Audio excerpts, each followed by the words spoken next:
You are tired. Not the kind of tired that a good night of sleep can fix. The kind that settles into your shoulders on a Sunday evening, when the week hasn't even begun and you can already feel its full weight pressing down on you. You tell yourself this is simply the price of being alive. But the real answer is far stranger. Because that exhaustion you feel is not the natural state of your species. The packed calendar, the endless labor, the quiet sense that there is never quite enough time. For almost the entire span of human existence, your ancestors may have worked far less than you do, and they may have felt far richer while doing it. Picture the life of an early human. What do you actually see? You probably imagine a struggle, a brutal, desperate grind against starvation. A figure hunched in a cave, cold and afraid, spending every waking hour either hunting or being hunted, dying young and worn out by the effort of simply surviving another day. This image feels obvious. It feels like plain common sense.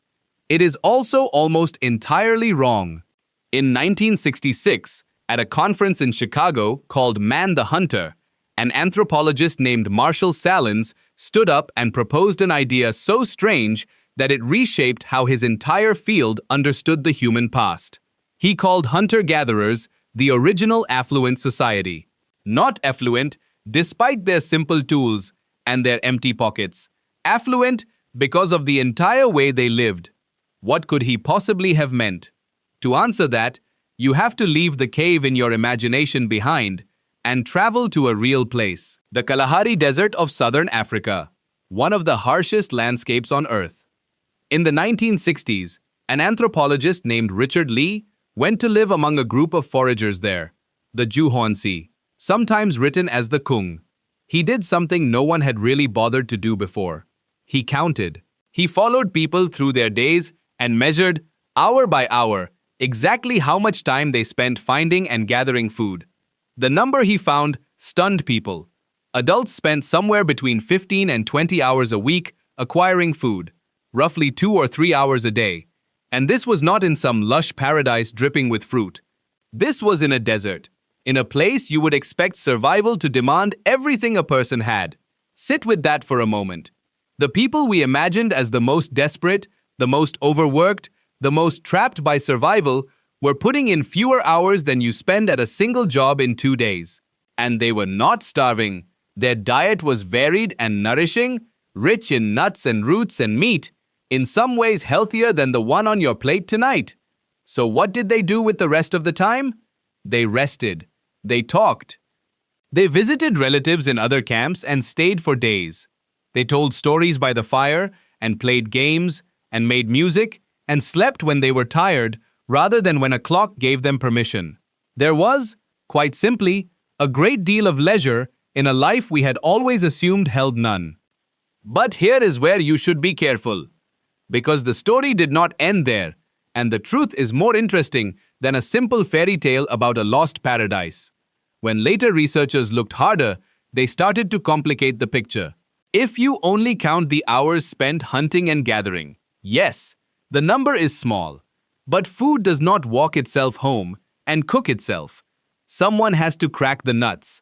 Someone has to grind the roots, carry the water, tend the fire, butcher the meat, and repair the tools. Someone has to carry the children. When anthropologists like James Woodburn studied foraging groups more closely, they drew a sharp line between two kinds of societies. He called some of them immediate return societies, where food was eaten quickly and little was stored, and life stayed light and mobile and shared. Others he called delayed return, where people invested labor now for a payoff later, and that investment slowly changed everything about how they lived. And then there is the work of Frank Marlowe, who spent years with the Hadza of Tanzania, one of the last groups on Earth still living primarily by foraging.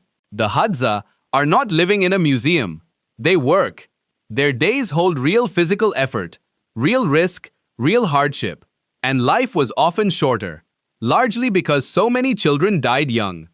So the myth of the endless vacation is not quite true either. But watch what happens when you look past the raw number of hours. Because Sahlins was never really arguing that these people simply clocked out early. His deepest point was about something much larger. He was making an argument about the nature of wealth itself. He said there were two different roads to affluence. The first road is the one you know by heart. It is the road of production. You want more, so you make more, earn more, buy more, and build a bigger and bigger pile, in the hope that one day, the pile will finally be big enough. This is the only road most people alive today have ever been shown. But Sahlins described a second road. He called it the Zen road to affluence. On this road, you do not chase wealth by producing more. You reach it by wanting less. If your desires are few and easily met by what the world already gives you, then you are, by definition, always rich. Your ancestors did not walk the first road. They walked the second. They were not wealthy because they owned a great deal. They were wealthy because they needed almost nothing beyond what the land already handed them each day. And this was not a matter of noble restraint. It was a matter of practical life.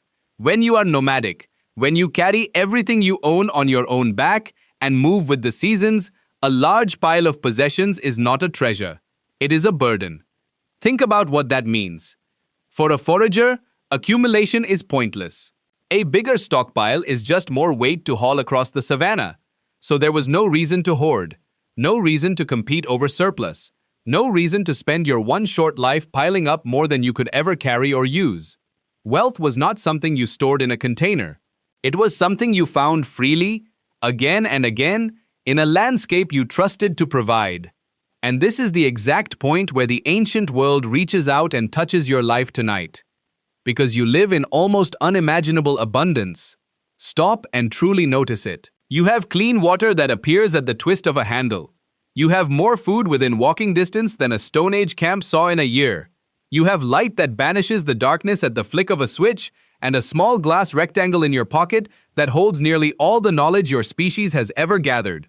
By every material measure, you are richer than any pharaoh, any emperor, any king who ever lived. So why does it so rarely feel like enough?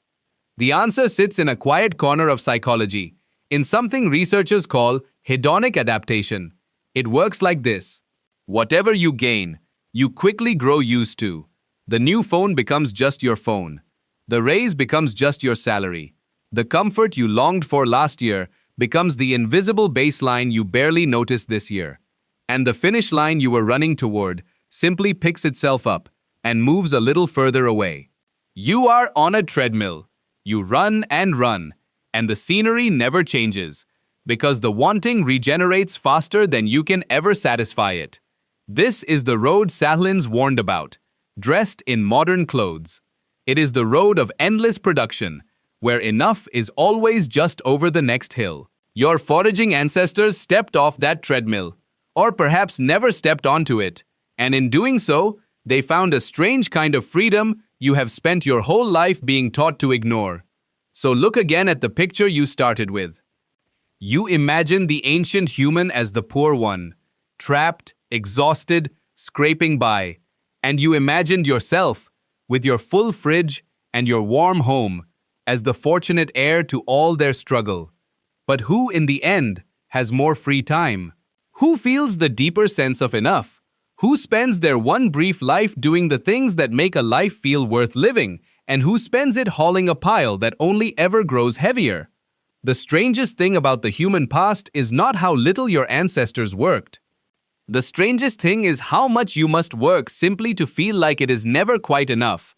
So tonight, when that familiar weight settles onto your shoulders, notice it. Sit with it for a moment before you rush to fix it, and ask yourself, honestly, where it is really coming from. Because you are tired. Not from the work itself. Not truly. You are tired from the wanting. From a hunger your ancestors put down and walked away from a very long time ago, and that you have been carrying alone ever since.